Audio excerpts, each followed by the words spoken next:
Et maintenant, bien sûr, ça fait 6 ans déjà, je n'ai jamais encore raconté cette histoire. Les camarades qui m'ont revu ont été bien contents de me revoir vivant. J'étais triste, mais je leur disais, c'est la fatigue. Maintenant, je me suis un peu consolée, c'est-à-dire pas tout à fait, mais je sais bien qu'il est revenu à sa planète, car au lever du jour, je n'ai pas retrouvé son corps. Ce n'était pas encore tellement lourd.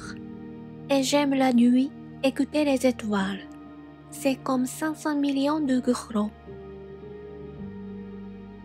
Mais voilà qu'il se passe quelque chose d'extraordinaire. La muselière que j'ai dessinée pour le petit prince, j'ai oublié d'y ajouter la courroie de cuir. Il n'aura jamais pu l'attacher au mouton.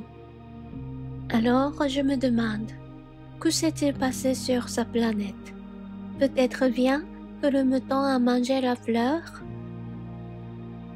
Tantôt je me dis, sûrement non. Le petit prince enferme sa fleur toutes les nuits sous son globe de verre et il surveille bien son mouton. Alors je suis heureux. Et toutes les étoiles rient doucement. Tantôt je me dis, on est distrait une fois ou l'autre, et ça suffit. Il a oublié un soir le globe de verre, ou bien le mouton est sorti, sans bruit, pendant la nuit. Alors les gros se changent tous en larmes. C'est là un bien grand mystère. Pour vous, qui aimez aussi le petit prince comme pour moi, rien de l'univers n'est semblable si quelque part, on ne sait où, un mouton que nous ne connaissons pas a, oui ou non, mangé une rose. Regardez le ciel. Demandez-vous. Le mouton, oui ou non, a-t-il mangé la fleur? Et vous verrez comme tout change. Et aucune grande personne ne comprendra jamais que ça a tellement d'importance.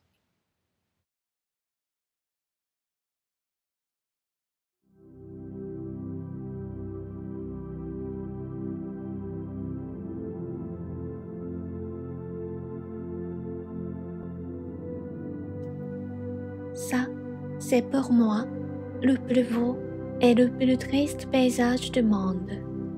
C'est le même paysage que celui de la page précédente, mais je l'ai dessiné une fois encore pour bien vous le montrer.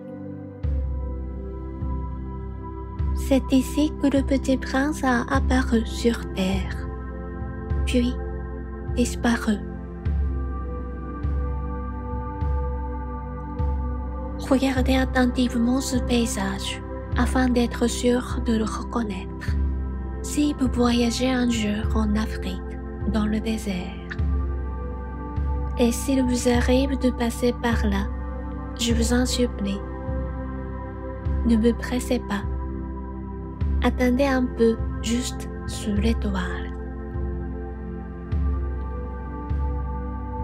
Si alors un enfant vient à vous, s'il rit, s'il a des cheveux d'or, s'il ne répond pas quand on l'interroge, vous devinerez bien qui il est.